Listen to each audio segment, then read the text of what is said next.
Hello everyone, today I'm going to read you a story called Harry Potter. Yeah? And it's the first book, as you can see, Harry Potter and Harry Potter and the Philosopher Stones. That's the magic stones. So I'm real excited. So here's at the back. Says a little bit about it. So let's read to find out a little bit about it, and we're gonna go through what the story actually happened like. So you guys might be watching a lot of films about Harry Potter, so you might know about it, but I haven't know about it yet because I didn't watch film. I always read book. So, turning the envelope over, his hand was trembling. Harry saw a purple wax seal bearing a coat of arms, a lion, an eagle, a badger, and a snake surrounding a large letter H. So Harry Potter has never even heard of Hogwarts when the letters start dropping on the doormat at number 4. Private Drive, addresses in green ink on yellowish pavement with a purple seal. They are swiftly visited by Cursley aunt and uncle. Then on Harry's 11th birthday, a great beetle-eyed giant of man called Rubius Hearted burst in with some astonishing news. Harry Potter is a wizard, and he has a place at Hogwarts School of Witchcraft and Wizardry. An incredible adventure is about to begin. So let's read and find out more about this.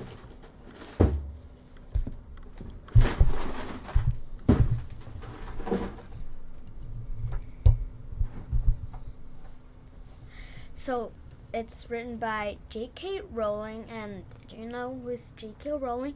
She's very famous for writing this book, but she really liked to help poor people, and she donated a lot, and she ran out of money though. But she keep writing book about Harry Potter. It went for a big storm, and as you can see, I have so many book up here, and so my book did include Harry Potter in them, and they say that when they first write it even bigger than Harry Potter. But Harry Potter's very famous, and a lot of people it make into films, and it's make into book. It's make into CDs for people to listen or to watch too. So why don't we just read them in chapter? So first today we're gonna so as you can see, we have 7 magical stories, 1 epic adventures, and this is the first book, the first one. Actually, there are 8 book, and 1 is just come out, and that is one is a red one. It's the black one. So let's read them. I hope we have fun reading them. So let's just start it. Reading them. Well, let's see what readers say when they read this book. Well, the only things wrong with it is that you can't put it down. Yeah, Fiona Chidwick, 9 years old. So when the only problem with Chandy Farron Chadwick is that you can't put it down because it's so fun to read. It's so exciting. It is very funny. I would love to be Harry and make up some magic spell to play on my teachers. It's Tom Elshock, 11 years old. Yeah. My mom loved it so much, she would not let my dad read any of it to me. Yeah, so it's Alexander Ben, 7 and 914 years old. And Alexander Ping. Yeah, he cannot read books, so her mom loved it. She loved reading Harry Potter for her son. Yeah. So it's all for all age, and it's brilliant. This is from girl, Katrina Ferrant, a 10 years old girl. Oh my god, this is so cute, babies. Okay, so you have see what readers say. What about newspapers say? Spellbinding and candy bewitching stuff, Mirror. Yeah. Teachers say a chapter can silence the most rowdy of classes' guardians. One of the greatest literary adventure of modern times. Sunday Telegraph. That rare thing, a series of stories adored by parents and children alike. Daily Telegraph. So this is about what the newspapers say about Harry Potter, this book. So let's read on the first page. I'm so excited. The Harry Potter series. So you already know that I'm going to read you that.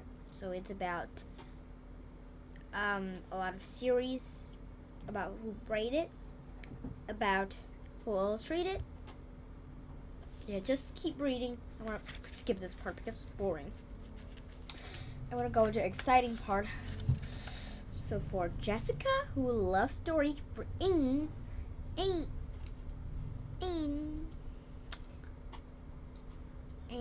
for Anne, who loved them too. And for Dee, you heard this one first. So the content, let's read chapter 1. Let's see. Oh, there's 17 chapters. So let's read chapter 1. The Boy Who Lived. Oh my god, you can see this is a map. A map to, this is the Hogsmeade, Hogwarts Castle, the greenhouse, the Forbidden Forest, Hogwarts School, and Witchcraft and Wizardry. This one is the Wizardry School, and this is the Hogwarts Castle. So, if you have read Harry Potter, you might know Hogwarts and stuff like that, but I haven't, so I don't know. But I do know when I watched I have know a bit of of the name of it, and the most famous one is Hogwarts, and I really love it. Chapter 1: The Boy Who Lived. Mr. and Mrs. Dursley of number 4 Private Drive were proud to say that they were perfectly normal. Thank you very much. They were the last people you had expected to be involved in anything strange or mysteries, because they just didn't hold with such nonsense. Mr. Dursley was the director of the film called Grunnings, which made drills. He was a big, beefy man with hardly any neck, although he did have a very large moustache. Mrs. Dursley was thin and blonde and had nearly twice the usual amount of neck, which came in very useful, as she spent so much of her time craning over garden fence, spying on the neighbors. The Dursley had a small son called Dudley, and in their opinion, there was no finer boy anywhere. The Dursley had everything they wanted, but they also had a secret, and their greatest fear was that somebody would discover it. They didn't think they could bear it if anyone found out that the Porters, Mrs. Porter, was Mrs. Dursley's sister, but they hadn't met for several years. In fact, Mrs. Dursley pretended she didn't have a sister, because her sister and her good-for-nothing husband were as Dursley-ish, as it was possible to be. The Dursley shuddered to think what the neighbor would say if the Porter arrived in the street. The Dursley knew that the Porter had a small son too, but they had never even seen him. This boy was another good reason for keeping the Porters away. They didn't want Dudley mixing with a child like that. When Mr. and Mrs. Dursley woke up on the dole, Grade Tuesday on our story start, there was nothing about the cloudy sky outside to suggest that strange and mystery things would soon be happening all over the country. Mr. Dursley hummed as he picked out his most boring tie for work, and Mrs. Dursley gossiped away happily as she wrestled screaming Dudley in his high chair. None of them noticed a large tawny owl flutter past the window, At 8:30, Mr. Dursley picked up his briefcase, pecked Mrs. Dursley on the cheek, and tried to kiss Doodly goodbye, but missed, because Doodly was now having a tantrum and throwing his cereal on the wall. "Little tyke!" chortled Miss Dursley as he left the houses. He got into his car and back out the number 4 drive. It was on the corner of the street that he noticed the first sign of something peculiar. A cat reading a map. For a second, Mr. Dursley didn't realize what he had seen. Then he jerked his head around and looked again. There was a tabby cat standing on the corner of Private Drive, but there wasn't a map in sight. What could he have been thinking of? It must have been a trick of light. Mr. Dursley blinked and stared at the cat. It stared back, and Mr. Dursley drove around the corner and up the road. He watched the cat in his mirror. It was now reading the sign that said Private Drive. No, looking at the sign, cats couldn't read map or sign. Mr. Dursley gave himself a little shake and put the cat out of his mind. As he drove toward town, he thought of nothing except a large order of drills he was hoping to get that day. But at the edge of town, drills were driven out of his mind by something else. As he sat in the usual morning traffic jam, he couldn't help noticing that there seemed to be a lot of strangely dressed people about. People in cloaks. Mr. Dursley couldn't bear people who dressed in funny clothes. The get-up you saw on young people? He supposed this was some stupid new fashion. He drummed his finger on the steering wheels, and his eyes full and huddled these weirdos standing quite close by. They were whispering excitingly together. Mr. Dursley was enraged to see the couple of them weren't young at all. Why? That man had to be older than he was, and wearing an emerald green cloak. The nerve of him! But then it struck Mr. Dursley that this was probably some silly stunt. These people were obviously collecting for something. Yes, that would be it. The traffic moved on, and a few minutes later, Mr. Dursley arrived in a grunting car park, his mind back on drills. Mr. Dursley always sat with his back to the window in his office on 9th floor. If he hadn't, he might have found it harder to concentrate on drills that morning. He didn't see the owl swooping past in broad daylight, though people down in the street did. They pointed and gazed open mouthed as owl after owl splat overhead. Most of them had never seen an owl even at night time. Mr. Dursley, however, had a perfectly normal owl-free morning. He yelled at 5 different people. He made several important telephone calls and shouted a bit more. He was in very good mood until lunchtime, when he thought he would stretch his leg and walk across the road to buy himself a bun from the baker opposite. He had forgotten all about the people in cloaks until he passed a group of them next to the baker's. He eyed angrily as he passed. He didn't know why, but they made him uneasy. This lot were whispering excitingly too, and he couldn't see a single collecting tin. It was on his way back past them, clutching a large donut in a bag. Then he caught a few words they were saying. "The Potters, that's right." That's when I heard, "Yes, their son Harry." Mr. Dursley stopped dead. Fear flooded him.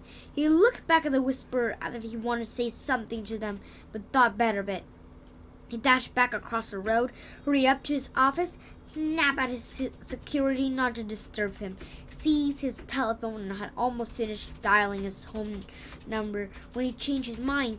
But the receiver backed down and struck his mustache, thinking, no, he was being stupid. Porter wasn't such an unusual name. He was sure there were a lot of people called Porter, but a son called Harry. Come to think of it, he wasn't even sure his nephew was called Harry. He would never seen the boy. It might have been Harvey or Harlord. There was no point in worrying. Mrs. Dursley, she always got so upset at any mention of her sister. He didn't blame her if he had a sister like that.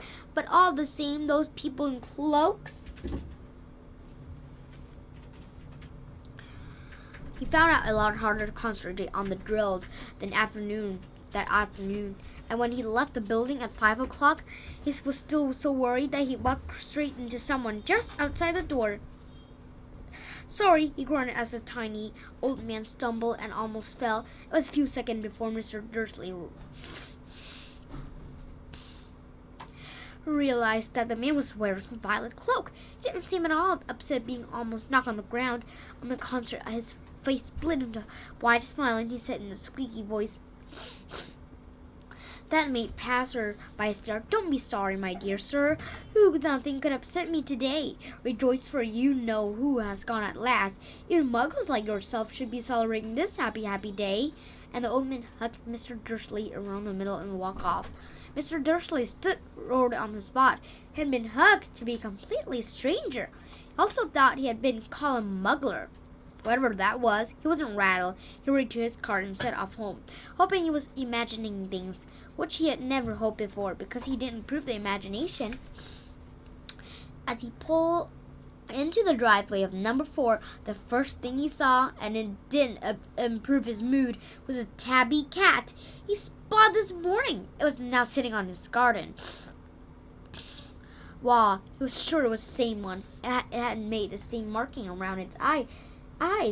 "Shoo!" said Mr. Dursley loudly. The cat didn't move. It just gave him a stern look. Was this normal cat behavior? Mr. Dursley wondered, trying to pull himself together. He let himself into the house. He was still determined not to mention anything to his wife.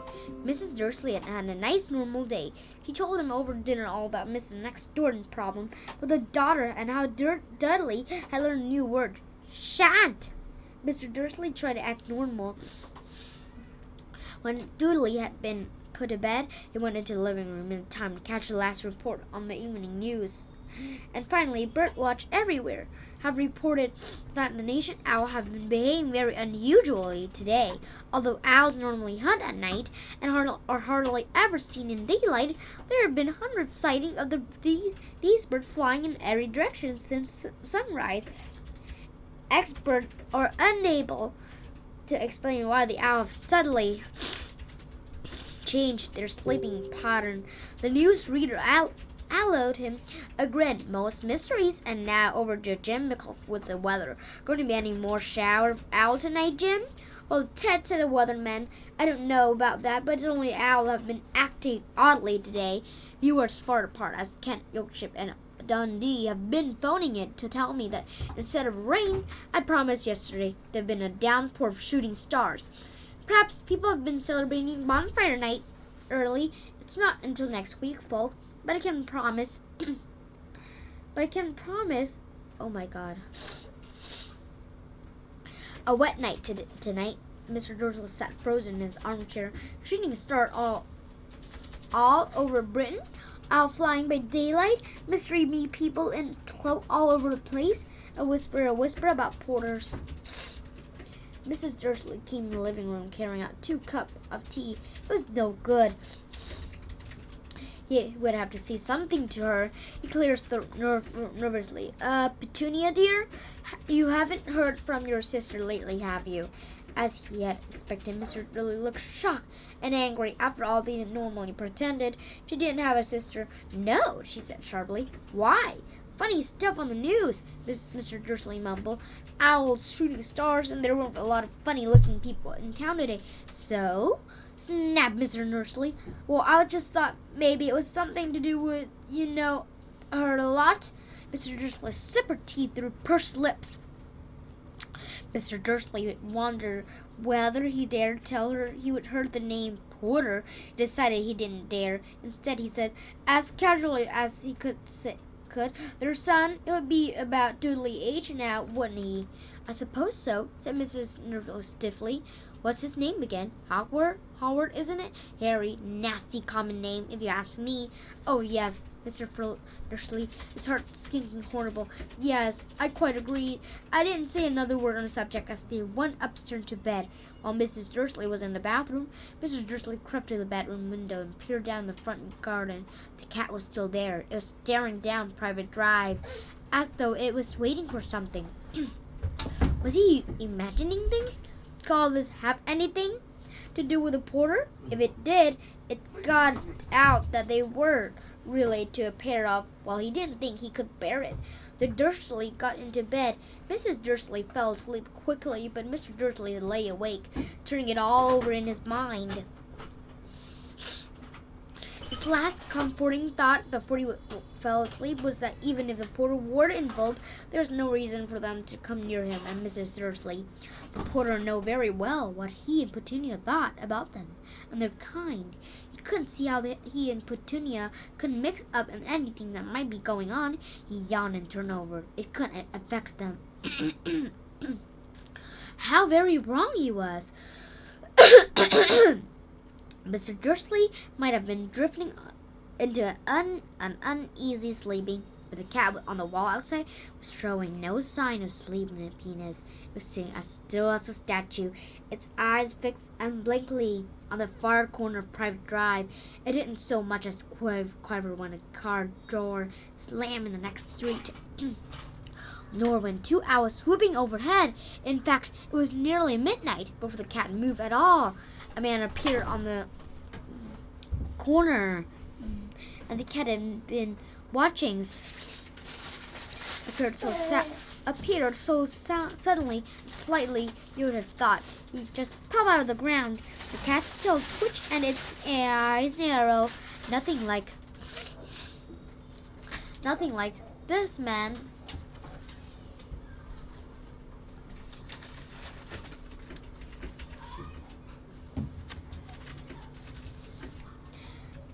Oh my God. Oh dear.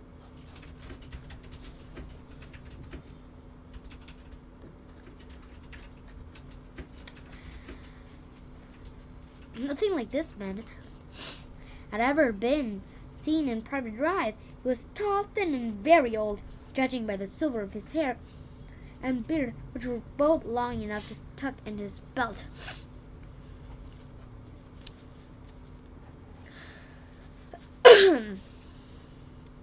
He was wearing long robes, a purple cloak which swept the ground in high heel, buckled boots. His blue eyes were light, bright and sparkling behind the hot moon, spectral eye, and his nose very long and crooked. I thought it had been broken at least twice. This man name was Albus Dumbledore. Albus Dumbledore didn't seem to realize that he just arrived in the street, where everything from his name to his boots was unwelcome. He was very busy rummaging in his cloak, looking for something, but he didn't seem to realize he was being watched, because he looked up suddenly at the cat, which was still staring at him from the other end of the street. For some reason, the sight of the cat seemed to amuse him. He chuckled and muttered, "I should have known." He found what he was looking for inside his pocket. It seemed to be a silver crystalline lighter. Flick it open, held it in the air, and click it. The nearest street lamp went out with a little pop. Click it again. The next lamp flickered into darkness. 12 times he clicked the put outer until the only light left in the whole street were 2 tiny pinpricks in the distance, which were the eyes of the cat watching him. If anyone looked out of their window now, even beady eyes Mr. Dursley, they wouldn't be able to see anything that was happening down on the pavement. Dumbledore slipped the put outer back inside his cloak and set off down the street toward number 4, where he sat down on the wall next to the cat. He didn't look at it, but after a moment he spoke to it. "Fancy seeing you here, Professor McGonagall." He turned to smile at the tabby, but it had gone. Instead, he was smiling at a rather absurd-looking woman who was wearing a square glass, exactly the shape of marking the cat had around its eyes. She, too, was wearing a cloak, an emerald one. Her black hair was drawn into a tight bun. She looked instantly ruffled. "How did you know it was me?" she asked. "My dear Professor, I've never seen a cat sit so stiffly. You'll be stiff if you've been sitting on a brick wall all day," said Professor McGonagall. "All day? When you could have been celebrating. I must have passed a dozen feasts and parties on my way here." Professor McGonagall stiff angrily. Oh yes, everyone's celebrating, all right, she said impatiently. You'd think that would be more careful. But no, even the muggles have noticed them something's going on. It was on their news. She jerked her head back on the Dursley dark living room window. I heard it. Flock of owls shooting star. Oh, they're not completely stupid. They're bound to notice something. Shooting star down in Kent. I'll bet that was totally Diggle. He never had much sense. You can't blame them. Dumbledore gentle. Well, had precious little celebrate for 11 years. I know that, said Professor McGonagall, terribly, but that was no reason to lose our head. People are being downright careless out on the street in broad daylight, not even dressed in muggle clothes, swapping rumors. She throws a sharp sideways glance at Dumbledore here, as though hoping he was going to tell her something, but he didn't. So she went on, a fine thing it would be if, on the very day who seemed to have disappeared at last, the muggle found out about us all. I suppose he really has gone, Dumbledore. Has gone? Dumbledore? It certainly seems so, said Dumbledore, but there's much to be thankful for. Would you care of a sherbet lemon? A what? A sherbet lemon. That'd be kind of muggle sweet. I'm rather found off.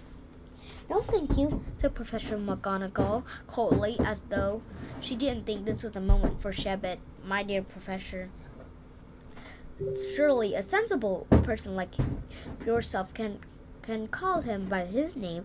All this you-know-who nonsense. For 11 years, I have been trying to persuade people to call him by proper name. Voldemort. Professor McGonagall flinch, but Dumbledore, who was unsticking two sherbet lemons, seemed to not to notice. It's all got confusing. If we keep saying, you know who, I've never seen any reason to be frightened or saying father's name. I know you haven't, said Professor McGonagall, sounding half expectantly, half admiring, but you're different. Everyone know you're the only one. Oh, all right. Voldemort was frightened of.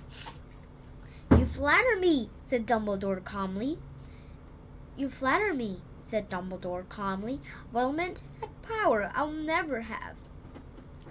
Only because you're too well noble to use them. It's lucky it's dark. I haven't blushed so much since Madame Pomfrey told me she liked me, like my new earmuff. Professor McGonagall shot a sharp look at Dumbledore and said, the hour nothing to rumor that they're flying around. You know what everyone's saying about why he's disappeared? About what finally stopped? It seemed that Professor McGonagall had reached the point she was most anxious to discuss.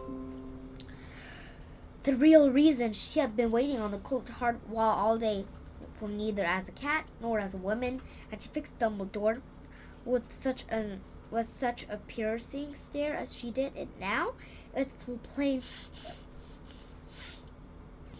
that whatever everyone was saying, she was not going to believe it until Dumbledore told her it was true. Dumbledore, however, was choosing another sherbet lemon and did not answer. What they're saying, she pressed on, is that last night when Lynn turned up in Garlic Hollow, he went to find the porter. The rumors that Lily and James Porter they're dead. Dumbledore bows his head. Professor McGonagall gasps. Lily and James? I can't believe it. I didn't want to believe it. Oh, Albus. Dumbledore reached out and patted her on the shoulder. I know, he said heavily. Professor McGonagall's voice trembled as she went on. That's not all. It's saying he tried to kill the porter's son, Harry, but he couldn't kill that little boy. No one know why or how, but they're saying that when he couldn't kill Harry Potter, Voldemort's power somehow broke. That's why he's gone. Dumbledore nodded glumly. It's true, fluttered Professor McGonagall. After all, he's gone, done. All the people he killed, he couldn't kill a little boy. It's just outstanding of all the things to stop him. But how in the heaven did Harry survive? We can only guesses, said Dumbledore. We We may never know, Professor McGonagall pulled out a lace handkerchief and dabbed her eyes beneath her spectacle. Dumbledore had a great sniff as he took a golden watch from his pocket and examined it. It was a very odd watch. It had 12 hands, but no numbers. Instead, a little planet was moving around the edge. It must have made sense to Dumbledore, though, because he put it back in his pocket and said, "Hagrid, late? I suppose it was he who told you I would be here, by the way." "Yes," said Professor McGonagall. "I didn't suppose you were going to tell me why you're here, of all places." "I've come to bring Harry to his aunt and uncle. They're the only family that's left now." You can't mean the people who live here," cried Professor McGonagall, jumping to her feet and pointing at number 4. "Dumbledore, you can't. I've been watching them all day. You couldn't find 2 people who are less like us. And they've got this son. I saw him kicking his mother all the way up the street, screaming for sweets. Harry Potter, come and live here. It's the best place for him," said Dumbledore firmly. "His aunt and uncle will be here to explain everything to him when he's older. I've written them a letter." "A letter?" repeated Professor McGonagall faintly, sitting back down on the wall. "Really, Dumbledore? You think you can explain all this in a letter? These people will never understand him. He'll be famous as a legend, and I wouldn't be surprised if he was known as Harry Potter Day in the future. There would be a book written about Harry. Every child in our world will know his name." "Exactly," said Dumbledore, looking very seriously over the top of his half-moon glasses. "It would be enough to turn any boy head. Famous before he can walk and talk. Famous for something you won't even remember. Can't you see how much better off you'll be growing up away from all that until you're ready to take it?" Professor McGonagall opened her mouth, changed her mind, swallowed, and then said, Yes, you're right. Of course. But how is the boy getting here, Dumbledore?" She eyes his cloak suddenly as though she thought he might be hitting Henry underneath it. "Hagrid bringing him? You'd think it wise to trust Hagrid with something as important as this?" "I wouldn't trust Hagrid with my life," said Dumbledore. "I'm not saying his heart isn't in the right place," said Professor McGonagall sternly. "But you can't pretend he's not careless. He does tend to." "What was that?" A loud rumbling sound was broken the silence around them. It grew steadily louder as they looked up and down the street for some sign of headlight. It swelled to a roar as they both looked up in the sky, and a huge motorbike fell out of the air and landed on the road in front of them. If the motorbike was huge, it was nothing to the man sitting astride it. It was almost twice as tall as the normal man, and at least 5 times as wide. It looked simply too big to be yellow, and was so wide, long tangle of bushy black hair and beard hid most of his face. He had hands in the side of the distant bird lids, and his feet in their leather boots were like a baby dolphin. In his vast, muscular arms, he was holding a bundle of blanket. "Hagrid," said Dumbledore, suddenly relieved. "At last! And where did you get the motorbike?" "Borrow it, Professor Dumbledore, sir," said the giant, climbing carefully off the motorbike as if so. "Young Sirius Black lended me. I've got him, sir. No problem. We're there."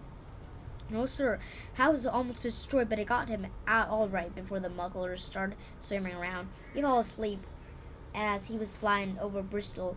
Dumbledore and Professor McGonagall bent forward over the bundle of blanket. Inside, just visual, was a baby boy, fast asleep, under a jet of jet black hair over his forehead.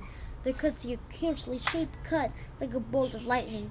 "Is that where?" whispered Professor McGonagall. "Yes," said Dumbledore. "He'll have that scar forever."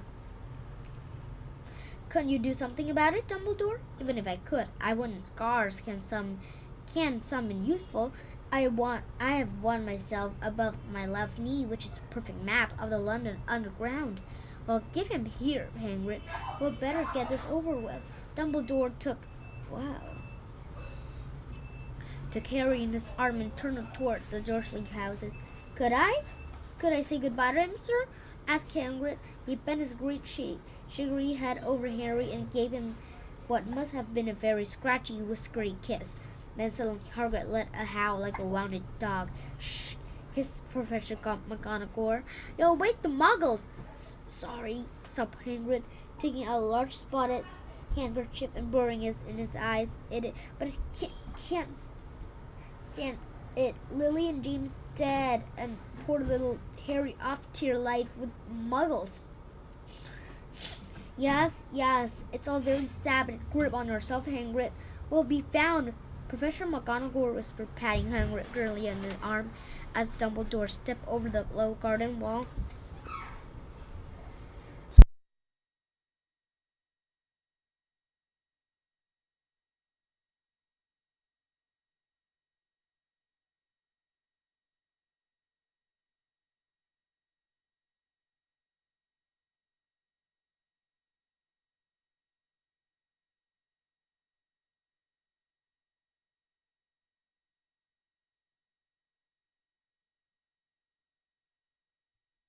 The full Harry gingerly. Oh my God, where is it? He laid Harry gently on the doorstep, took a letter out of his cloak, tucked it inside Harry's blanket, and then come back to the other two. For a full minute, the three of them stood and looked at the little bundle. Hagrid's shoulders shook. Professor McGonagall blinked furiously. The twinkling light that shone them, Dumbledore's eyes seemed to have gone out. Well, said Dumbledore finally, that's that. I have no business staying here. You may as well go and join the celebration. Yeah, that handwritten, very muffled voice. I'll be to get this bike away. Good night, Professor McGonagall. Professor Dumbledore, sir, wiping his streaming eyes on his jacket sleeve.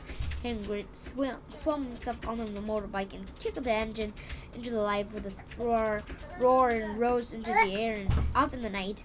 I shall see you soon, I expect, Professor McGonagall, said Dumbledore, nodding to her. Professor McGonagall blew her nose in replay. Dumbledore turned and walked back down the street. At the corner, he stopped and took out the silver put-outer. Click on once, and 12 bulb lights sped back to the street lamps, so that private drive glowed suddenly orange, and he could make a tabby cat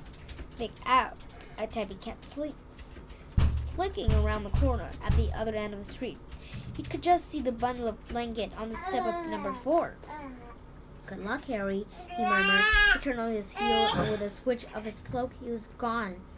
A breeze ruffled the neat hedge of private drive, which lay silent, tidy under the inky sky, the very last place you would expect an actioning things to happen. Harry Potter rolled over inside his blanket without waking up. One small hand closed on the ladder beside him, and he slept on. Not knowing he was special, not knowing he was famous, not knowing he would be awoken in a few hours' time by Mrs. Dursley's scream. As she opened the front door to put the milk bottle, nor that he would spend the next few weeks being prodded and pinched by his cousin Dudley. He couldn't know that it was very moment people meeting in secret all over the country were holding up their glasses and saying in a hushed voice, "To Harry Potter, the boy who lived." So I've redone chapter 1, which is a very long chapter, and which was very exciting too. Let me see here. I'll read up here. Chapter 1, take this. Chapter 2 and chapter 3, chapter 4 and 14 was all this. I was so excited. If we keep reading, we'll see how exciting it will be. So it was very glad. I was very glad to read this book and know about Harry Potter. He has a scar up here in his head, but yeah, when you see up him like this, it was all gone. Yeah, because they were so big. So it was fun reading book with you. So thank you for coming again, and please like and subscribe. Share with other people about my channels. Bye.